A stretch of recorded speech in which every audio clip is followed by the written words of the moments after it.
का सबसे लोकप्रिय वीकेंड कार्यक्रम ये देश है हमारा। और इस हफ्ते ये देश है हमारा में हम बात करेंगे सियासत की 360 डिग्री की। एक फिल्म का बहुत बढ़िया डायलॉग है और ये डायलॉग ये है कि कुर्सी की पेटी बांध लीजिए, मौसम बदलने वाला है। तो आज मैं आप सब दर्शकों को से यह कहना चाहता हूं कि कृपया अपनी कुर्सी की पेटी बांध लीजिए, क्योंकि सोमवार से संसद का सत्र शुरू हो रहा है। 2024 के चुनाव के बाद यह बड़ा महत्वपूर्ण सत्र है और देश की सियासत का मौसम कितना बदलेगा यह भी जानने और समझने की कोशिश करेंगे, जिसकी झलक प्रोटेम स्पीकर के नाम पर दिखनी शुरू हो गई। बीजेपी सांसद भर्तृहरि मेहताब को प्रोटेम स्पीकर चुना गया, जिसके बाद विपक्षी दलों ने मोर्चा खोल दिया। कांग्रेस कह रही है कि परंपरा तोड़ी जा रही है, क्योंकि सबसे ज्यादा बार चुने गए सांसद को प्रोटेम स्पीकर बनाया जाना चाहिए। तो बीजेपी कह रही है कि 98 सीट वाली कांग्रेस ने हमें ज्ञान देने का मन बनाया है और कांग्रेस हमें ज्ञान ना दे। यानी मौसम के तापमान में भले ही थोड़ी कमी आई है, लेकिन सियासी पारा पूरी तरह से हाई है, क्योंकि बीजेपी कह रही है कि तीसरे टर्म मोदी पर भरोसे की गारंटी है। तो दूसरी तरफ विपक्ष कह रहा है कि अब हम सब एक हैं और हम भी किसी से कम नहीं हैं। तो आज इन तमाम मुद्दों पर मेरे युवा मित्रों के बीच, जनता जनार्दन के बीच होगी देश की सबसे बड़ी राजनीतिक चर्चा। आज के इस कार्यक्रम में सियासत 360 डिग्री।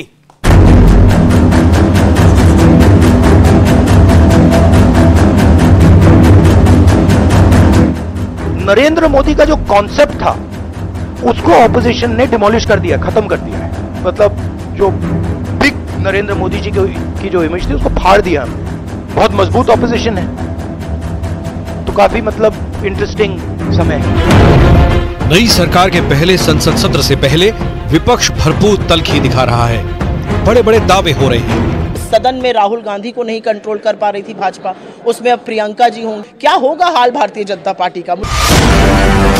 लेकिन सरकार ने पहले ही साफ कर दिया है कि मोदी 3.0 के दौरान कड़े और बड़े फैसलों का दौर जारी रहेगा।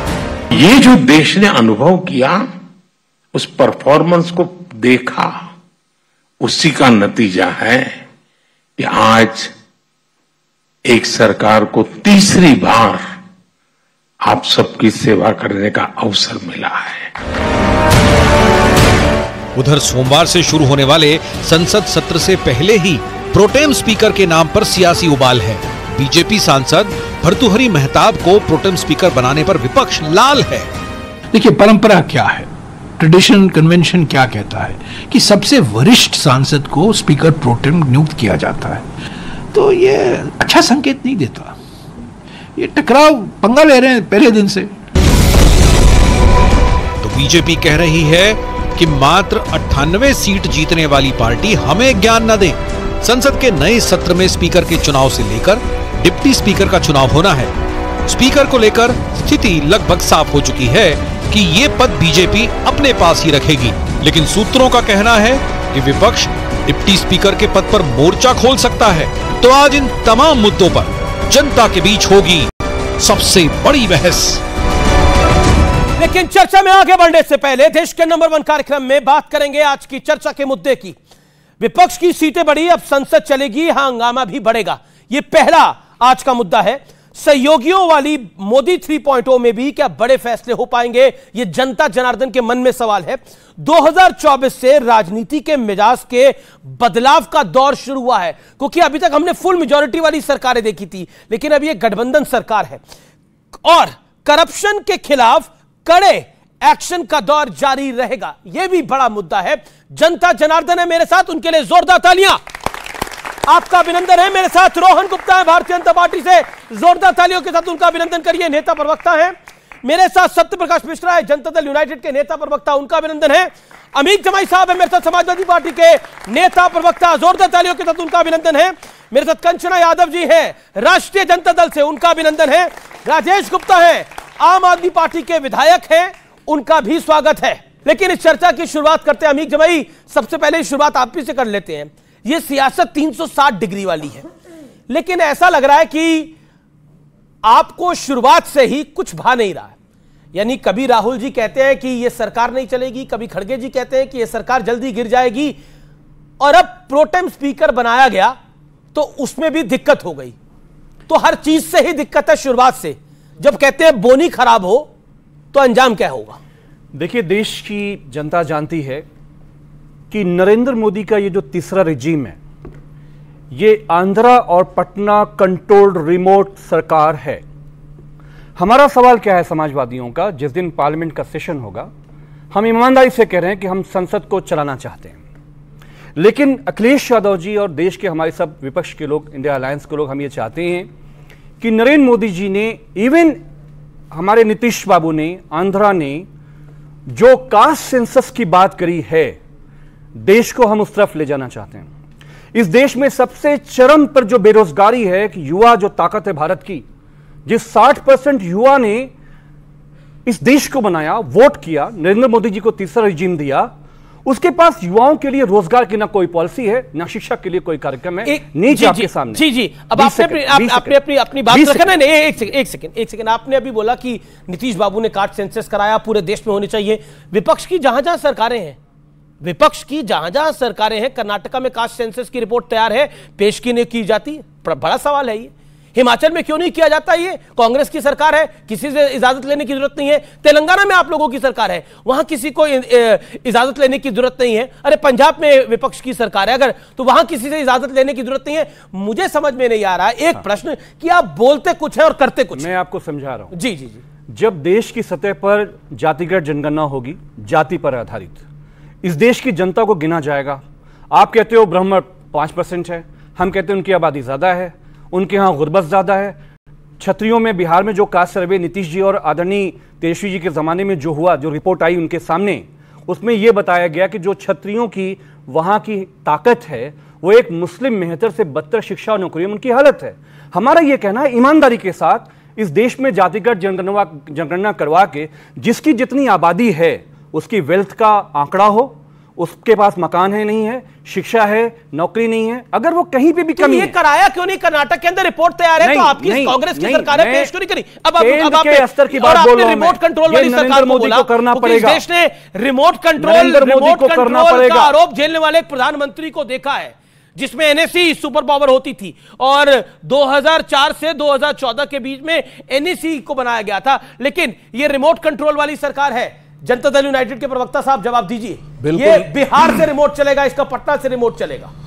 बिल्कुल, ये रिमोट कंट्रोल वाली सरकार नहीं है। ये बहुत प्रजातांत्रिक आपस में सहमति की सरकार है, जो देश के लोकतंत्र के प्रति जिम्मेदार है और देश के लोकतांत्रिक प्रक्रियाओं को संसद में लागू करेगी, उसके लिए जिम्मेदार है, और देश को आगे बढ़ाएगी, उसके लिए जिम्मेदार है। तो विपक्ष देश को गुमराह कर रहा है, जिस तरह चुनाव में गुमराह कर रहा था, अभी भी गुमराह कर रहा है। अभी भी मेरा विपक्ष से आग्रह है कि सच्चाई बोलना सीख लीजिए, सच स्वीकार करिए कि आपके पास 234 सीट है और बहुमत की सरकार है जो पूरी तरह से लोकतांत्रिक है। हमने कभी कोई मांग नहीं रखी नरेंद्र मोदी जी की सरकार से। एनडीए में हम घटक दल आज के नहीं है, ये नीतीश कुमार, जॉर्ज फर्नांडिस, अटल बिहारी वाजपेयी ने मिलकर एनडीए खड़ा किया था। 26 साल ये जो तरीका है ना, आप बोल रहे थे, मैं आपको सुन रहा था, आपके बीच में वो नहीं बोले। देखिए, अब आप एनडीए को भी 1 मिनट तो देंगे ना, आपको 2.25 मिनट सुना गया। ये जो विपक्ष का स्वभाव है ना कि दूसरे को बोलने भी नहीं देंगे, टीवी डिबेट में यह हाल है। जातिगत जनगणना पर अगर ये आएंगे ना, कर्नाटक में कराया हुआ है, डेटा नहीं देना चाहते। प्रणब मुखर्जी जब थे, उन्होंने कराया पूरे देश में, राहुल गांधी डेटा पचा गए, खा गए, पता नहीं क्या हुआ उस डेटा का। जातिगत जनगणना हुई थी वो, कांग्रेस आज तक उस पर जवाब नहीं देती। तेलंगाना में करा लीजिए, हिमाचल में करा लीजिए, कहीं नहीं, चुप है। आपकी जहां जहां समर्थन वाली सरकार है वहां भी करा लीजिए, जैसे पंजाब बोल रहे हैं।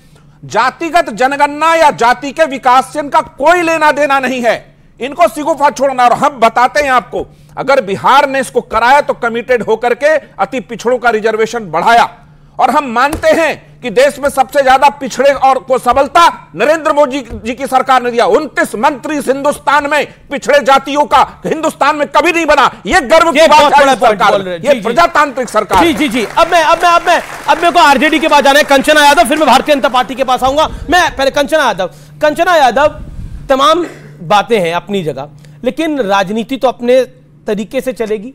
लेकिन राजनीति का मतलब यह तो नहीं है कि अगर कोई चुनी हुई सरकार है, आप बार बार बोले, मतलब फॉरेन मीडिया में इंटरव्यू दिया राहुल जी ने और यह कहने का प्रयास किया कि यह सरकार तो गिर जाएगी। मतलब आप इंटरनेशनल मीडिया को इंटरव्यू दे रहे हैं, मोदी बोल रहे हैं G7 में हम मजबूत देश हैं, ये सरकार मजबूत है, और राहुल गांधी एक अखबार को इंटरनेशनल न्यूज़पेपर को इंटरव्यू दे रहे हैं और उसमें कह रहे हैं ये सरकार कमजोर है, गिर जाएगी, ये चलने मिलने वाली नहीं है। देखिए, अगर राहुल गांधी जी आपके चैनल को इंटरव्यू नहीं दे रहे हैं तो आपका और उनका मसला है, उनसे पूछिए। लेकिन आपने जातिगत जनगणना की बात कही और मेरे को पैनलिस्ट जो जदयू के प्रवक्ता है उन्होंने बहुत ही एकदम सीना ठोक कर बोला कि जातिगत सर्वे हमने बिहार में कराया, ओबीसी SC ST का आरक्षण बढ़ाया, हम भी थे उस सरकार में और हमारे होने के बाद तब आपने वो करवाया था। नीतीश जी उसके मुखिया थे। एक सेकंड नहीं, अब आप बोल रहे बीच में ये अपडेट नहीं है, इनको मैं ऑर्डर आया था ना सरकार में नहीं, ये अपडेट नहीं है, इनको नहीं थे, गूगल कर लीजिए, ये सरकार में थे क्या? आपको विपक्ष के नेता थे भाई। आप अपडेट नहीं हो, एक मिनट अपडेट नहीं हो, आपको अपडेट कर देती हूँ। जातिगत सर्वे कराना हुआ, एक सेकंड, अरे जातिगत सर्वे कराना हुआ, बीजेपी के पेटिशनर पटना हाई कोर्ट जाकर रोक लगाए, यहाँ तक पहुंच गए और उसके बाद जब जातिगत सर्वे हो गया, एक सेकंड चुप करिए ना, जब हो गया हमने ओबीसी SC ST का आरक्षण बढ़ाया, पटना हाई कोर्ट ने उसको क्वेश्चन कर दिया। दिस इज नॉट जोक, ये जोक नहीं है, ये मुद्दा है। शेम ऑन यू कि बीजेपी के पेटिशनर उसको खारिज करवाए, वो आप एक आपको नहीं पता बीजेपी के साथ सरकार में है, आरक्षण बढ़ाया, सीना ठोक कर बोले और आरक्षण मैडम मैं सीना ठोक के सबको कहता हूं, लालू यादव अति पिछड़ों के आरक्षण के खिलाफ थे, नीतीश कुमार ने वर्गीकरण किया, अति पिछड़ों को आरक्षण दिया, नीतीश कुमार ने अति पिछड़ा आयोग बनाया जिसकी जांच के लिए कि समाज में पॉलिटिकल स्थिति क्या है। क्या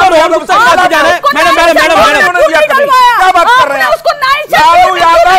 लालू प्रसाद यादव महिला आरक्षण के खिलाफ थे, जवाब दीजिए महिला जी, महिला जी जवाब दीजिए। लालू जी महिला आरक्षण मेरा निवेदन है, एक करके सब बोले, आप अपनी वो 40 सेकंड बात रखें। देखिए एक सेकंड, आपके बीच में बोले, मैंने उनको रोक दिया, मैंने उनको रोक दिया मैडम, आप ही बोले। नहीं, बहुत थैंक यू, फिर से that's a good gesture. Okay, बोलिए मैडम प्लीज, आप बोलिए।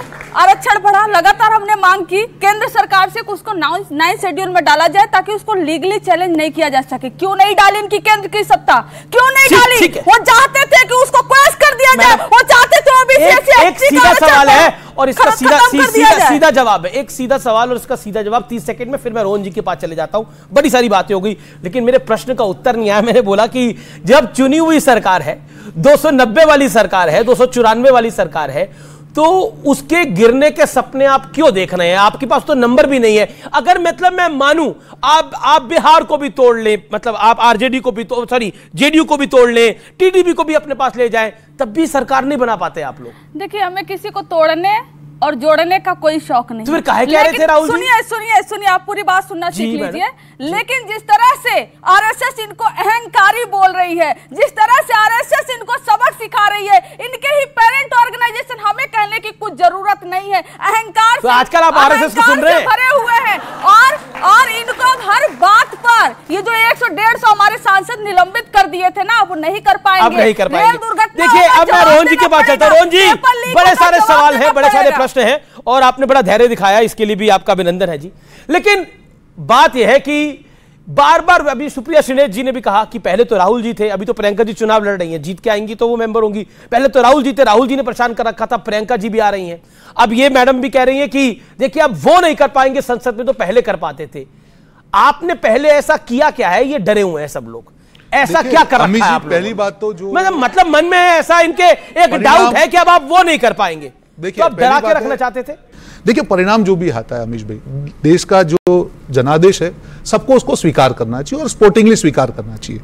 चुनाव के पहले जब ये इंडी गठबंधन बना, उन्होंने दावे किए कि 295 हमारी सीटें आएंगी, वो नहीं आई, उसके ऊपर कोई सवाल नहीं उठा। और दूसरी एक चीज हमको समझनी पड़ेगी, 1989 से मैं यही कहना चाह रहा हूं कि कोई भी पार्टी, आज एक छात्र होशियार है, अगर वो 100% का अपना लक्ष्यांक जो सेट करता है और अगर 95 मार करे तो फेल हो गया। और 35% वाले 40% लाते, अरे वो तालियां हो गई, मॉरल विक्ट्री हो गई। ये कहां का जनता है भैया? आपकी मॉरल विक्ट्री, आपको मुबारक। 1989 से 2014 तक अमीश भाई जितनी भी सरकारें बनी उससे ज्यादा सीटें इस सरकार की आई है, फिर भी इनको लगता है कि इनकी मॉरल विक्ट्री है। तो मैं धन्यवाद देना चाहूंगा ऐसे विपक्ष को कि ऐसा विपक्ष हर सत्ता पार्टी को मिले कि जिसकी 50 से 99 सीट आने पे भी अपनी मॉरल विक्ट्री उसको दिखाई देती है। और यही ट्रैक रिकॉर्ड रहा तो आने वाले 30 साल तक इनकी सरकार नहीं बनेगी कि हर 5 साल में 50-50 सीटें बढ़ेगी। ये खुश है। अगली बार 50 हो गई तो 150 पहुंच जाएगी। भाई साहब ऐसे नहीं होगी ना। आप उनकी कौन सी सरकार रिपीट हुई मुझे बताइए। आज मैं एक और एक चीज कहना चाहूंगा अमीश भाई, देखिए जनादेश का स्वीकार करना चाहिए। और आज इन्होंने तय किया हुआ था कि ईवीएम पे ठिकरा फोड़ना है। जो 50 से 99 हो गए, खुश हो गए। सुन लीजिए, मैं आ रहा हूं, नहीं जरूरी है। मैं बीच में नहीं बोला किसी का। Government Bharatiya Janata party retain कर पाती है। गुजरात में 25 साल है। और ये जोरदार तालियां होनी चाहिए। 15 साल के बाद पहली बार यह हुआ है देश के इतिहास में, दूसरी बार हुआ है कि तीसरी बार किसी एनडीए गठबंधन जैसे गठबंधन को देश ने चुना। बिल्कुल, हमको उसका गर्व होना चाहिए। राजेश गुप्ता जी, रोहन गुप्ता ने एक बहुत साफ गोई से बात बोली कि हमने अपना टारगेट सेट किया 100 का, हमारे नंबर आए 95 और सामने वाले के जो नंबर है वो उनके सामने है। यानी अपने बाल खुद ही हजामत कर रही है विपक्ष और बोल रही है कि देखिए अमीश भाई ये कह रहे हैं कि 100 नंबर की पढ़ाई करी, नंबर आए 80। ये भूल गए कि जो 100 नंबर की बच्चा पढ़ाई कर रहा था, पढ़ाई तो कभी कर ही नहीं रहा था। उसके पास में हेडमास्टर साथ में था ईडी नाम का, एक टीचर साथ में था सीबीआई नाम का, एक इलेक्टोरल बॉन्ड नाम का मॉनिटर साथ में बैठा हुआ था। पर्चे की नकल होने के बाद में भी 70 नंबर लेके आए हैं। पूरे पर्चे नकल मारे इन्होंने ईमानदारी से चुनाव नहीं लड़ा। इन्होंने एक माहौल, एक बवंडर, ED, CBI, income tax, electoral bond और बुरा मत मानना मीडिया, उसके साथ में पूरा एक माहौल बनाया। 400 पार, अब की बात 400 पार। उसके बावजूद भी 272 भी नहीं आई, इसलिए हार है। ये मोरल विक्ट्री हमारी नहीं है, आपकी हार है। आपको एक बात को समझना चाहिए। आपने इतना कदर बचाया, आपने कहा आपने यहां तक कह दिया मैं पैदा ही नहीं हुआ, अपनी मां का अपमान है ये। मेरा ये कहना कि मैं पैदा नहीं हुआ, मैं तो प्राइम मिनिस्टर नहीं, मैं तो देवता हूं, मुझे तो डिवाइन लगाई देता है। नहीं बोला उन्होंने, हमारे इंटरव्यू में बोला, बिल्कुल नहीं बोला, नहीं बोला। प्रधानमंत्री जी ने ये नहीं बोला। इतना उन्होंने बोला मैं बायोलॉजिकली पैदा हुआ हूं, लेकिन उन्होंने जब सवाल पूछा गया कि आप इतनी मेहनत कैसे कर लेते हैं, नहीं क्योंकि हमारी इंटरव्यू को आप कोट कर रहे हैं, इसलिए मुझे बोलना पड़ेगा। मैं क्लिप दिखा सकता हूं पूरी। बोलिए। ओके, उन्होंने कहा मैं बायोलॉजिकल पैदा नहीं हुआ हूं। नहीं बोला उन्होंने। और कैसे होते? नहीं बोला, माता जी तो रही बोला ही नहीं। मैंने खुद सुना। घमंड, कांग्रेस साफ भारत, इसका मुक्त भारत। देखो लोगों ने क्या करा उसी यूपी के अंदर, उसी अयोध्या के हार गए। भगवान राम ने बता दिया कि भगवान राम किसके साथ है। भगवान राम के मेम्स बनाते थे हम, साथ लेके आ रहे भगवान राम को। इतना मजाक उड़ाना भगवान का क्यों भाई? आपको इतना अहंकार हो गया था, क्या हुआ? आप राजस्थान में हार रहे हो, आपका हरियाणा में अंदर क्या हुआ, आप देखिए यूपी के अंदर आपका क्या हुआ, क्यों हुआ ये? इसको ये सोचने की जरूरत नहीं है कि जितने आगे हमने सरकार बना ली। आपका दिल्ली में क्या हुआ? एक जगह 7 में से 0 आया। पंजाब में आपकी सरकार है जी, क्या नंबर आया आपका? कमाल की बात कर रहे हैं आप लोग, जवाब दीजिए ना इस बात का। अमीश भाई, दिल्ली में 7 गठबंधन किया, जिस पार्टी को आपने चुनाव हराया, आइडियोलॉजिकल कॉम्प्रोमाइज करके उसके साथ गठबंधन किया। और यही मंच था, मैंने बोला था दिल्ली के अंदर कन्हैया कुमार को टिकट देने के बाद आम आदमी पार्टी और कांग्रेस का क्या हाल होगा, ये लिख के ले लो। और वही रिजल्ट आया। पंजाब में आपका क्या हाल हुआ? क्या हाल हुआ? अपनी बात क्या ली? नहीं आपने कही अपनी बात। मेरे को लगता है कि रोहन जी की जरूरत है। नहीं मेरे को क्यों आप बीच में बोलो जाओगे, मेरे तो फायदा क्या? बोलो, काउंटर तो जवाब दूंगा ना आपको। आपने कहा दिल्ली में क्या हुआ। देखिए ये ऐसा बहुत बार देश के अंदर हुआ है, जब राज्य के अंदर अलग सरकारें हुई है, लोगों ने केंद्र में अलग वोट दिया है। दिल्ली के अंदर यहीं पे खड़े हो ना, यहीं रहना आप। अभी 2-4 महीने में चुनाव होने वाले, बिल्कुल यही होगा। 3 ऑटो में बैठ के आते थे 15, 3 विधायक जीते थे बीजेपी के। उसके बाद फिर चुनाव हुआ, खूब अभी तो चुनाव गया, उसकी बात कर रहे थे। 8 आए, यही रोहन गुप्ता जवाब, सत्यप्रकाश मिश्रा जवाब। अब आपने 3.5 मिनट बोला। रोहन गुप्ता जवाब। देखिए आम आदमी पार्टी प्रवक्ता जो बात कर रहे हैं, जो उनके साथी हैं इंडी गठबंधन में, कांग्रेस पार्टी, उन्होंने केजरीवाल का साथ छोड़ दिया। मुझे बताइए, जो गठबंधन ठगबंधन हुआ चुनाव के लिए, अभी दिल्ली में पानी के मामले में तो कांग्रेस इनके सामने खड़ी है। तो देश की जनता को बेवकूफ क्यों बना रहे हैं? और देखिए जनता ये स्वीकार नहीं करती इस प्रकार के गठबंधन। आप पहले लड़ रहे हैं, एक दूसरे को गाली दे रहे हैं, और बाद में आप जैसे ही चुनाव आते हैं उसके बाद में वापस अलग हो जाती है। क्या तरीका है? उनके चक्कर में महात्मा गांधी की तस्वीर कांग्रेस के पंजाब के जो नेता है उनके दफ्तर से गायब हो गई। ये इनकी संगत का असर है। जिस प्रकार से आम आदमी पार्टी का हाल दिल्ली की जनता ने, उन्होंने बहुत इमोशनल क्रिएट करने का ट्राई किया, इमोशंस बनाएंगे, क्या हुआ, क्यों हराया जनता ने? आप जनादेश को तो स्वीकार कीजिए, आपका होम स्टेट है, वहां पे हार रहे हैं और पूरे देश में घूम रहे हैं, भाई साहब साफ हो जाएगी। यही बात तो सही है कि आपके घर में आपकी दुकान बंद हो रही है और आप पूरे देश में घूम रहे हैं और बोल रहे हैं कि ये कर रहे हैं हम। बताइए, आपको लगता है हमारी दुकान बंद हो रही है? नहीं, लोकसभा में तो बंद है।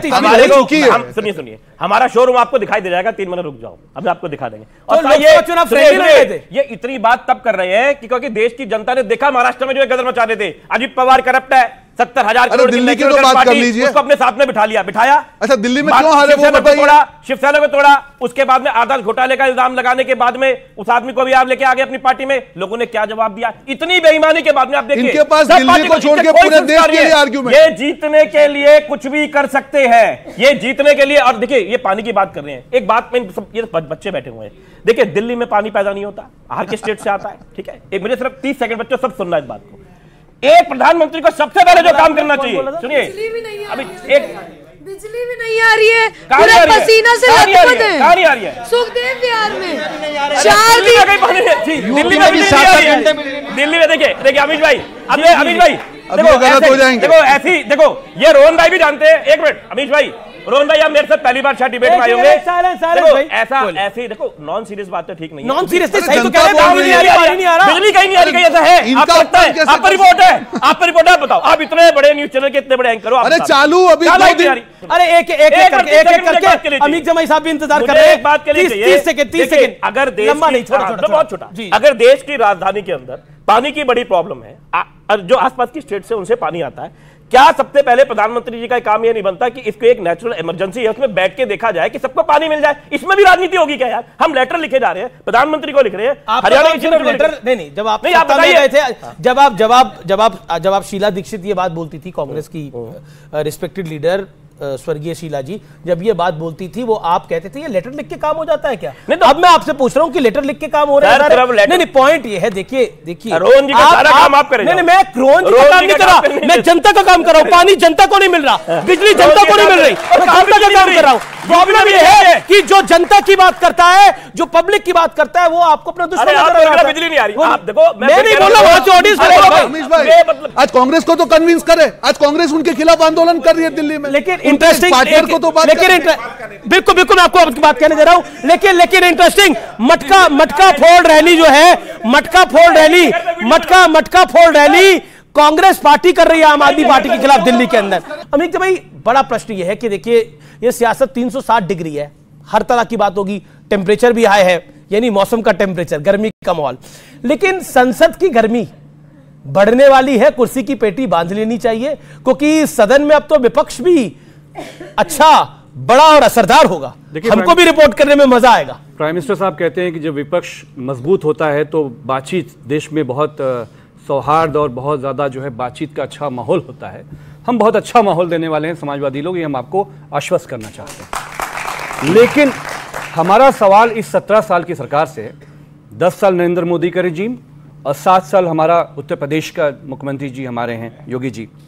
हम ये पूछना चाहते हैं कि आप युवाओं को शिक्षा नहीं देना चाहते हो? कल ये युवा तैयार होंगे जब नौकरी करने जाएंगे, आरओ हो या एआरओ हो या यूपी पुलिस हो या शिक्षकों की भर्ती हो, दास्ताने पर्चा लीक है उत्तर प्रदेश में।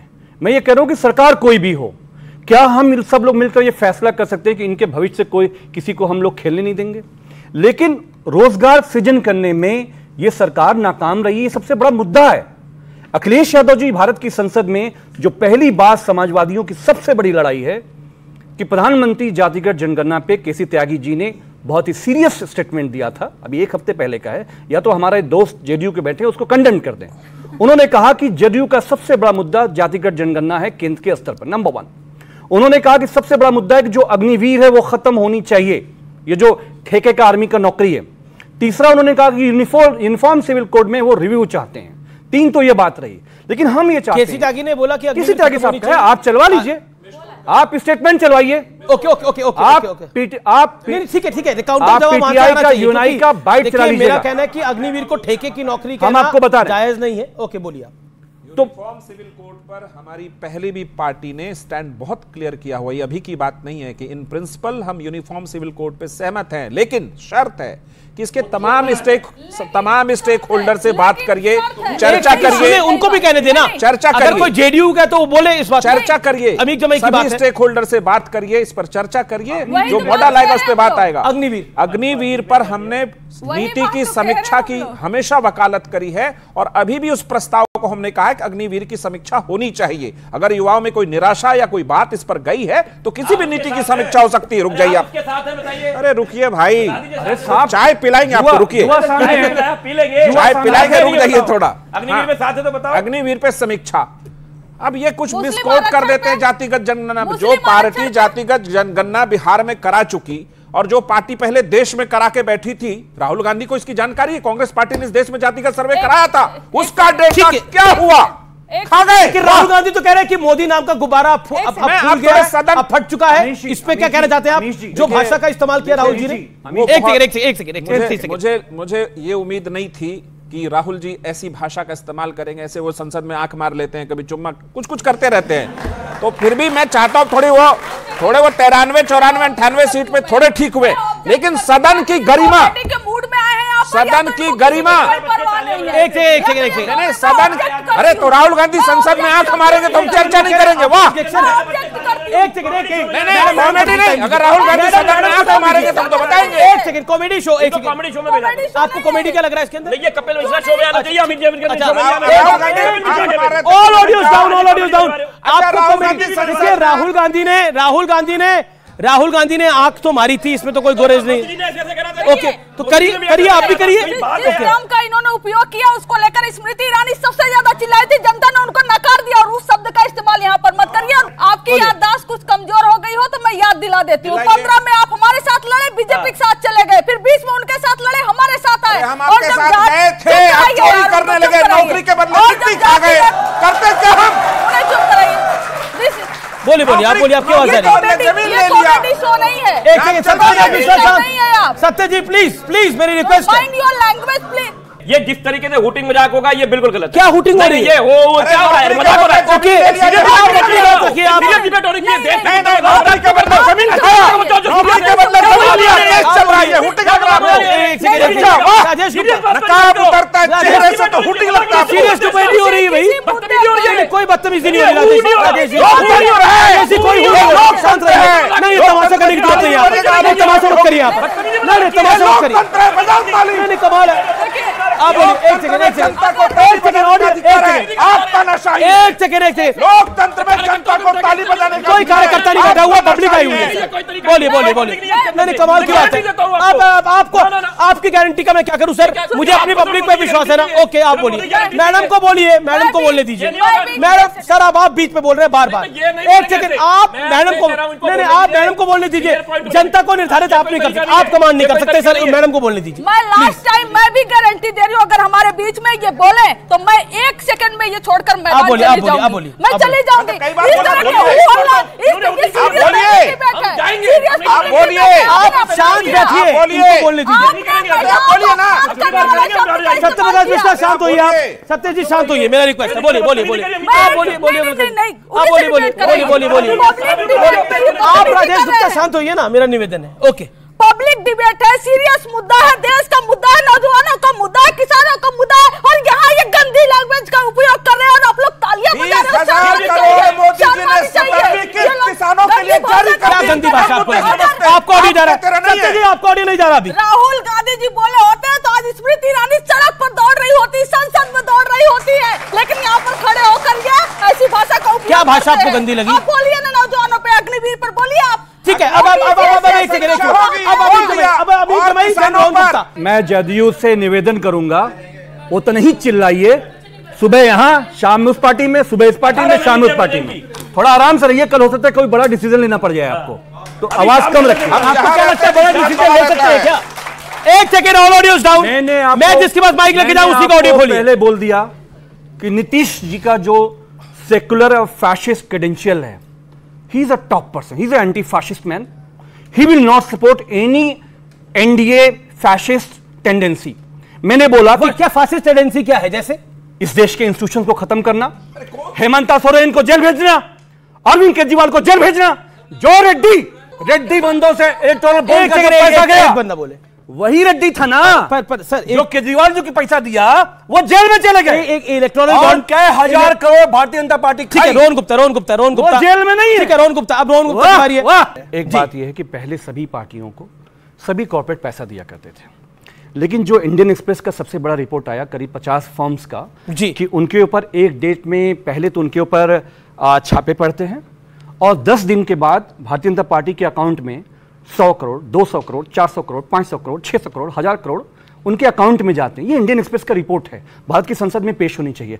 हमारा यह कहना है कि उसी रेड्डी के मामले में केजरीवाल जी जेल में है, उसी मामले में रेड्डी फाइनेंसर जो भारतीय जनता पार्टी का जो पैसा डालता है, क्योंकि ममता जी के पास ईडी नहीं है, सीबीआई नहीं है इंडिया अलायंस के पास, तो फिर राहुल जी के पास आप कह रहे हैं कि ये लोग तो दबाव, बीजेपी वाले दबाव डाल के पैसा दे रहे हैं, ईडी एक्सटॉर्शन कर रहे हैं, सीबीआई और ईडी के एक्सटॉर्शन कर रहे हैं, तो विपक्ष के पास एक्सटॉर्शन का कौन सा टूल है कि इनको पैसे मिल रहे हैं? मैंने आपको बोला कि एक्सटॉर्शन करके इन दबाव बना के पैसे लिए गए और बाद में प्रफुल्ल, वो कौन थे बंबई वाले मुख्यमंत्री जी, चक्की पेसिंग उसके लिए बोले थे जी। और फिर क्या हुआ, प्रफुल्ल पटेल जी कह रहे थे अमित शाह जी जेल डालूंगा, प्रफुल्ल को प्रधानमंत्री बोले थे बंबई में, क्या हो गया? ठीक है, जवाब वजीर बना दिया। वजीर बना दिया। मेरा कहना है जो इलेक्टोरल बॉन्ड पे चुनाव के पहले इतना बड़ा हल्ला हो रहा था, जैसे ही इलेक्टोरल बॉन्ड के जो पूरा लाभार्थी का लिस्ट आया, एक भी प्रेस कॉन्फ्रेंस विपक्ष की तरफ से क्यों नहीं हुई? क्योंकि यह नहीं हो सकता है कि अगर इलेक्टोरल बॉन्ड के पैसे अगर भाजपा को मिले तो वो जबरदस्ती लिए गए और विपक्ष को मिले तो वो प्यार से दी गए। ये दोहरा मापदंड नहीं चल सकता है। दूसरी चीज, आपने एक विपक्ष के लिए सवाल पूछा कि सीटें बढ़ी है। मेरा यह कहना है कि विपक्ष की जिम्मेदारी के मुद्दों को उठाए।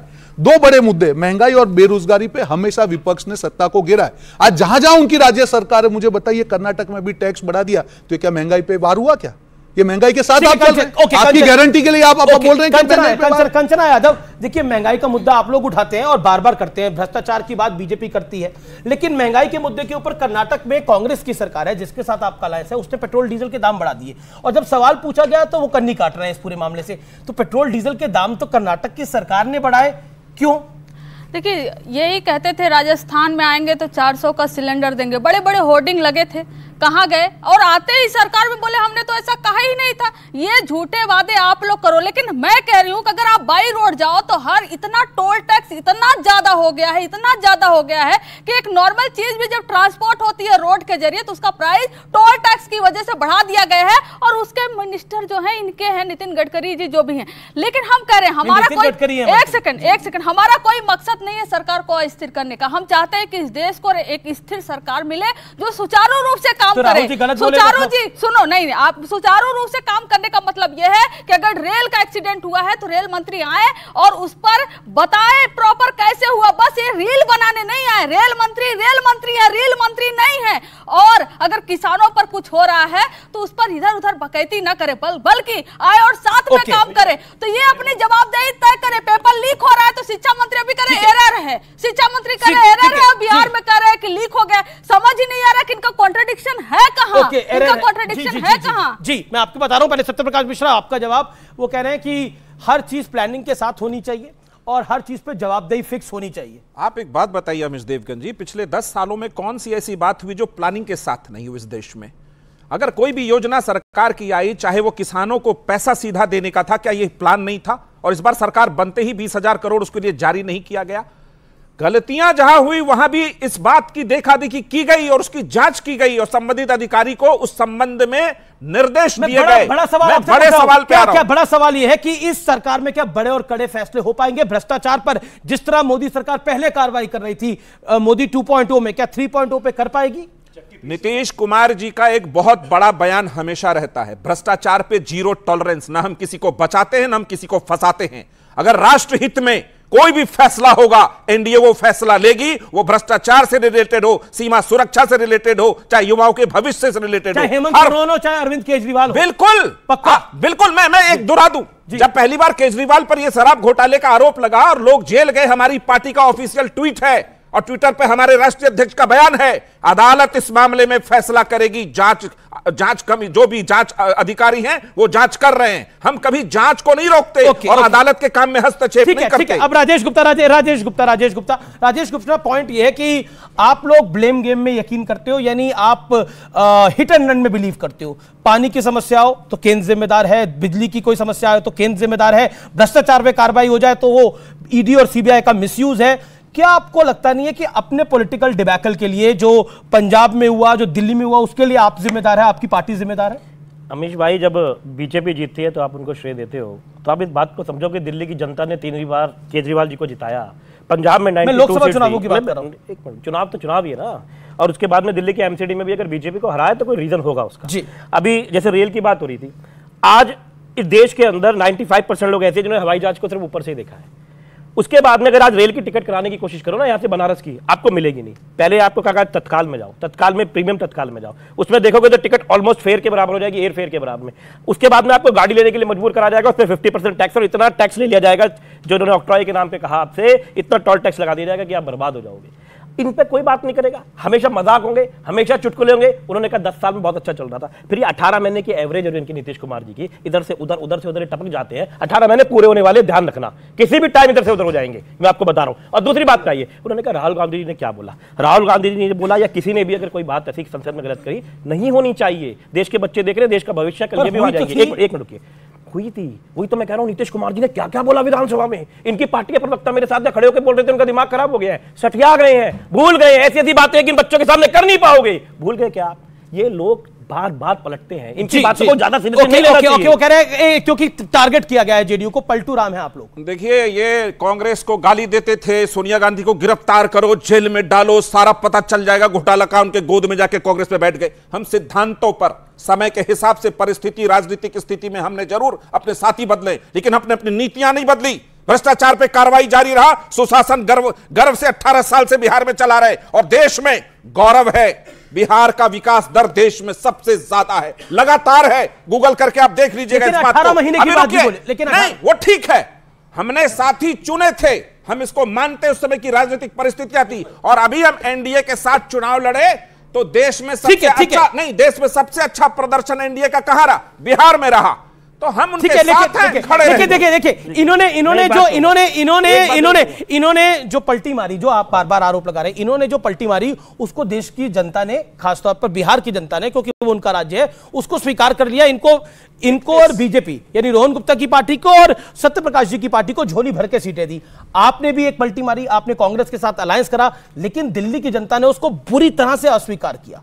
पंजाब में भी आपको इसका खमियाजा भुगतना पड़ा। आपने तब भी, पहले भी इसका जवाब नहीं दिया, अब भी इसका जवाब अगर दे दे तो बेहतर है, क्योंकि देश की जनता सुनना चाहती है। जो पोल डिबैकल आम आदमी पार्टी को हुआ है, उसके लिए क्या कहना चाहते हैं? देखिए, देश की जनता ने जो करा हमसे स्वीकार करते हैं। हम इनकी तरह ट्विटर पे मजाक नहीं करते कि अयोध्या मत जाओ, अयोध्या ने दुश्मनी निकाल ली, अयोध्यावासी पहले बुरे थे। हम ऐसे नहीं करते, हम स्वीकार करते हैं। बीजेपी ने बोला अयोध्या, ट्विटर उठा के देख लो, ट्विटर उठा के देखो, ट्विटर के इनके फॉलोअर्स को देख लो, जिनको मोदी जी भी फॉलो करे उनको उठा के देख लो। वो हमारे लोग तो है नहीं जो लिख रहे हैं। आप इस बात को समझिए कि ये लोग जो इनको नहीं चुनते हैं ना, वो हिंदू विरोधी हो जाते हैं, वो देश विरोधी हो जाते हैं, वो अयोध्या विरोधी हो जाते हैं। ये इसकी किस्म की राजनीति करते हैं, हमेशा लोगों को बांटने की राजनीति करते हैं। इन्होंने कहा कि बिहार में 18 साल से इतना कुछ शासन हुआ, इतना दुख हुआ, इस बात को सुन के मैं बता नहीं सकता। मेरे साथ बस्तियों में चलना, दिल्ली में, बॉम्बे में, सूरत में, पंजाब में चलना, खेतों में जो काम करते हैं ना बेचारे, सारे पूर्वांचल के लोग हैं। इनकी वजह से वो लोग बाहर जाके अपने बच्चों को छोड़ के नौकरी करते हैं, दिहाड़ी में काम करते हैं इनकी वजह से, और ये लोग कहते हैं गर्व है। ओके, रोहन गुप्ता की बारी है, रोहन गुप्ता की बारी है, लेकिन मैं रोहन गुप्ता की बारी है। वो कहते हैं कि अयोध्या आप हार जाओ तो हिंदू खराब हो जाता है,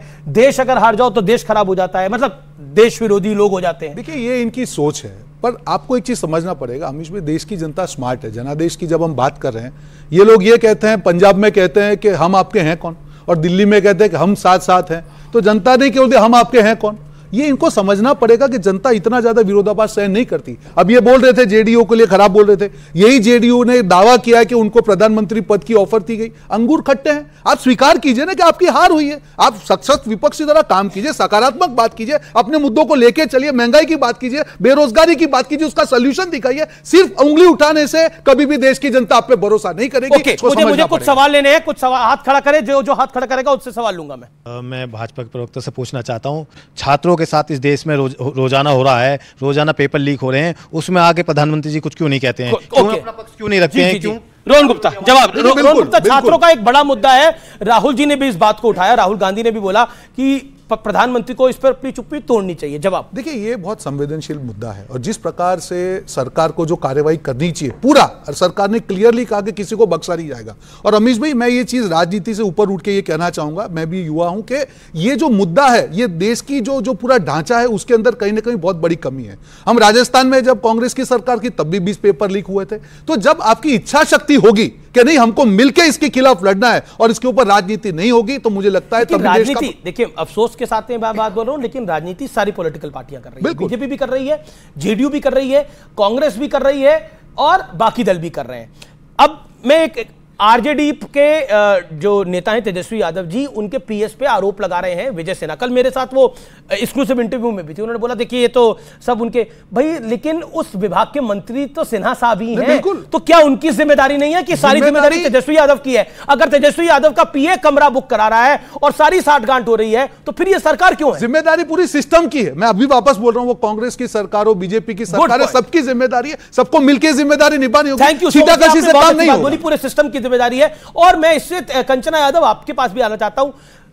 तेजस्वी यादव का अगर पीएस पे इतना बड़ा ब्लेम लगा है, देखिए आरोप है, उनकी जांच होगी, लेकिन आपको लगता नहीं है कि अगर कॉल प्रूफ दिखाए जा रहे हैं, कई चीजें सामने आ रही हैं और नीट का इतना मतलब पेपर लीक का इतना बड़ा मामला है, तो कहीं ना कहीं आपको नहीं लगता कि इसमें आपको भी अपना स्पष्टीकरण देना चाहिए?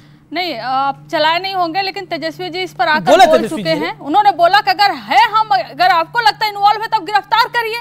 आप क्यों नहीं कर रहे? आप क्या तेजस्वी जी ने उनको अपने साथ से हटा दिया? फालतू में आकर एक व्हाट्सएप कॉल और एक ट्विटर वो फॉरवर्ड करके कुछ लाकर दिखा देंगे आप और आरोप लगा देंगे, ये तो उन्होंने एक और लाइन बोली थी, मैंने पूरा सुना। तेजस्वी यादव ने बोला कि इनको फंसाया जा रहा है।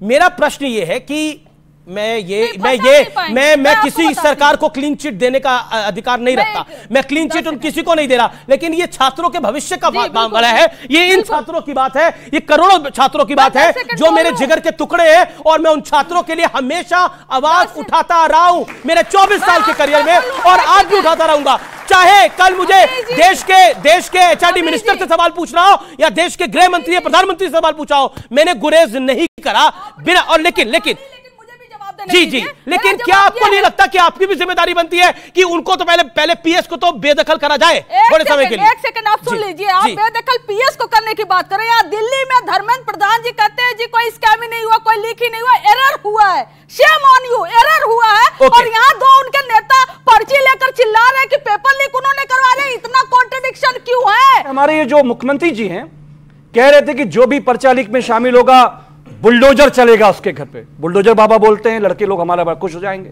बुलडोजर बाबा है वो। गुजरात का जो कंपनी है जो पर्चा छापता है, आरओ के जो समीक्षा अधिकारी के पर्चे थे, लेखपाल के जो पर्चे थे, वो गुजरात से छपे। उस आदमी पे एफआईआर हुई। आप जानते हैं जी, जो सांस्कृतिक सरकार है ना हमारे भाई रोहन भाई की, उस आदमी को देश से बाहर जाने दिया गया। ओके, जवाब देश से बाहर जरूरी है। देखिए हवाई जहाज से उड़ने दिया गया। जवाब कहां है वो कर्नल जिसने हमारे देश के डिवाइड छात्रों की जिंदगी को बर्बाद किया? ये जो मानसिकता है, उन्होंने कहा बहुत आपत्तिजनक शब्द यूज किया, अयोध्या प्रोजेक्ट। ये प्रोजेक्ट की कौन सी बात है? ये तो आस्था का विषय है। और डिवाइड कौन कर रहा है? जो तुष्टीकरण करता है वो डिवाइड करता है। कांग्रेस के मैनिफेस्टो में अगर 15 बार माइनॉरिटी वर्ड लिखा है तो तुष्टीकरण कौन कर रहा है? आप डिवाइड कर रहे हो। राजेश गुप्ता, क्या आपको लगता है जो आपके सहयोगी, क्योंकि इंडिया अलायंस के पार्टनर ने बोला, आप उस बात से एग्री करते हैं, अयोध्या नाम का प्रोजेक्ट बीजेपी ने चलाया और देश को डिवाइड करने की कोशिश करी? Do you agree to it? देखिए अमीश भाई, क्या होता है कभी कभी, जैसे आपने एक लाइन पकड़ी, जैसे उस बच्चे ने लाइनें चुना दी 4। देखिए एक इंडिविजुअल क्या कहता है और क्या कहना चाहता है उसमें अंतर हो सकता है। जैसे शक्ति के ऊपर बड़ी बहस हुई थी कि राहुल गांधी जी ने कह दिया हम शक्ति के खिलाफ हैं, और एक institution as a party BJP क्या चलाती है वो ट्विटर और फेसबुक खोल के देख लो। जो अभी रोहन भाई ने कहा मुझे बहुत अच्छा लगा, रोहन भाई ने कहा कि सबको साथ लेके चलना चाहिए। हम यही तो कह रहे हैं। माइनॉरिटी सर सिर्फ मुस्लिम्स नहीं होते, जैन भी माइनॉरिटी में आते, बुद्धिस्ट भी माइनॉरिटी में आते, क्रिश्चियन भी आते। लेकिन बात जैनों और बुद्धों की तो कोई करता ही नहीं है, ये क्रिश्चियंस की भी नहीं करता। माइनॉरिटी के नाम पर इस देश में सिर्फ एक ही कौम दिखाई देती है। समस्या ये है सिखों की कोई बात नहीं करता। अमीश भाई ये फैक्ट है सर, फैक्ट है, ये फैक्ट बता रहा हूं मैं आपको। फिर कह रहा हूं सर शाहबानों के लिए राजीव गांधी की सरकार ने फैसला पलटा था, शाहबानों के लिए। अगर जूलियट होती तो बदला नहीं जाता। सुनिए, उसी राजीव गांधी ने रामलला के ताले खोले थे, उसकी बर्बाद करते हो आप नहीं कर रहे। ताले किसने खोले? बोले थे ना। और उसी राजीव गांधी की पार्टी ने संसद के परिसर में पीवी नरसिम्हा राव ने यह कहा था कि हम बाबरी मस्जिद को तामील करेंगे देश के सदन के अंदर खड़े होकर। यह भी सत्य है सर। देखिए मेरी बात सुनिए जी, अगर मैं आपको बार बार कह रहा हूं कि कुछ चीजों का फैसला लोगों ने करा। आपने जिस बात पे डिबेट पे शुरुआत करी, मैं हिंदू मुस्लिम पे जाना नहीं चाहता, चुनाव हो गया, सिंपल बात है। लोगों ने आज मैंडेट, तो हिंदू मुस्लिम पे गया नहीं, मैंने तो आपके साथी ने जो बोला उस पे आपसे कमेंट ले रहा हूं और आप भाग रहे हो। मैं कहीं नहीं भाग रहा, मैं यही मेरा ये कहना है कि एक मैंडेट आया है, सरकार के पास में आया है। सरकार को मैंडेट देने का मतलब ये कतई नहीं होता कि जो मर्जी करते चले जाओ, इसलिए तो विपक्ष बिल्कुल सरकार का सबसे पहला काम है। बहुत अच्छी बात है। सदन में क्या होगा इस बारी? सदन का सत्र आ रहा है, क्या होगा? कहा कि सारी की सारी पार्टी से बात करनी चाहिए। सारी पार्टी से सबसे पहले तो अपोजिशन है ना, अपोजिशन से बात करें, कैसे लेके आना है। हाँ, सबसे मिलना चाहिए, बात करनी है देश के आगे। आखिरी 10 सेकंड। लोग बोलते 140 करोड़ की जनता की आप बात करते हो, मणिपुर पे आज तक कुछ नहीं। लद्दाख में फुनसुक वाकुर इतने दिन बैठे रहे, उसके ऊपर धरना के ऊपर अनशन छोड़ के 21 दिन तक कहां थे सर? ओके, जवाब मणिपुर पे पूरा सदन बुलाया गया। ऑडियंस पे सवाल उठा रहे थे, ये आप खुद देखिए, आपने उठाया था सवाल। जवाब दे दो, उन्होंने ये उठाया आपने, इसलिए ओके बोल बिल्कुल अच्छे से। तो कोई अब आप तरीका किसी का डिफाइन नहीं कर सकते। रोहन गुप्ता बोलिए। आप मणिपुर की बात कर रहे हैं, मणिपुर पे पूरा सदन बुलाया गया, विपक्ष को मणिपुर पे पूरे सदन को बुलाया गया, विपक्ष को मौका दिया, विपक्ष ने वॉकआउट करके मणिपुर का अपमान किया। देखिए संसद है, सब चीज पे चर्चा होनी चाहिए। मणिपुर में शांति अभी भी नहीं है। बिल्कुल, देखिए, और इसीलिए आज अमित शाह जी 2 दिन पहले सबको मिलकर, सबकी जिम्मेदारी है मिलकर शांति बहाल करें। बहुत शुक्रिया आप तमाम लोगों का, आप लोगों का बहुत बहुत शुक्रिया हमारे साथ जुड़ने के लिए, इस कार्यक्रम में आने के लिए। फिलहाल आज के एडिशन में इतना ही। आप सबको मेरी राम राम और नमस्कार, धन्यवाद। लेकिन इस देश की जनता ने एक मैंडेट दिया है, एक बहुत बड़ा मैंडेट दिया है नरेंद्र मोदी को तीसरी टर्म के लिए, और संदेश भी दिया है सरकार को, यानी जनादेश भी है और वो संदेश के साथ है। फिलहाल इस कार्यक्रम में इतना ही। आपको